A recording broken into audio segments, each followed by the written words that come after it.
And we must realize that the time is always right to do right.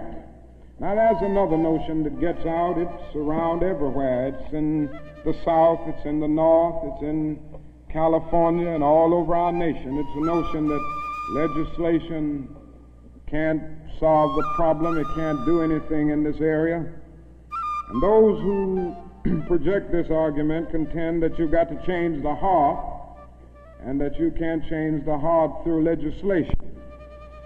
Now, I would be the first one to say that there is real need for a lot of heart changing in our country, and I believe in changing the heart. I preach about it. I believe in the need for conversion in many instances and regeneration, to use theological terms.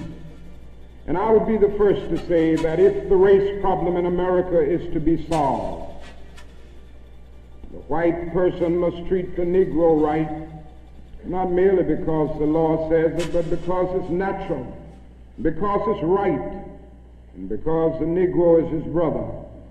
And so I realize that if we are to have a truly integrated society, men and women will have to rise to the majestic heights of being obedient to the unenforceable. But after saying this, let me say another thing which gives the other side, and that is that although it may be true that morality cannot be legislated, behavior can be regulated. Even though it may be true that the law cannot change the heart, it can restrain the heartless. Even though it may be true that the law cannot make a man love me, it can restrain him from lynching me, and I think that's pretty important also. And so while the law may not change the hearts of men, it can and it does change the habits of men. And when you begin to change the habits of men, pretty soon the attitudes will be changed. Pretty soon the hearts will be changed. Now, I'm convinced that we still need strong civil rights legislation. And there's a bill before Congress right now to have a national federal open housing bill. Federal law declaring discrimination in housing unconstitutional, and also a bill to make the administration of justice real all over our country. Now, nobody can doubt the need for this. Nobody can doubt the need if he thinks about the fact that since 1963, some 58 Negroes and white civil rights workers have been brutally murdered in the state of Mississippi alone. Not a single person has been convicted for these dastardly crimes. There have been some indictments, but no one has been convicted.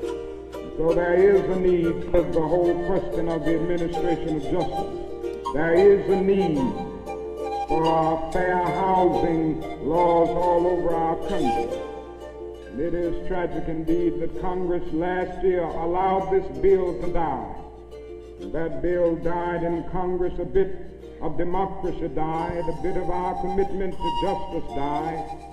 If it happens again in this session of Congress, a greater degree of our commitment to democratic principles will die. I can see no more dangerous trend in our country than the constant developing of predominantly Negro central cities ringed by white suburbs. This is only inviting social disaster.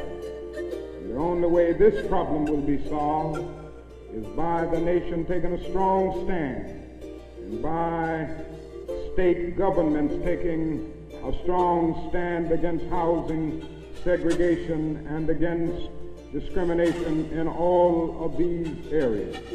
Now, there's another thing that I'd like to mention as I talk about the Massive Action Program, and time will not permit me to go into specific programmatic action.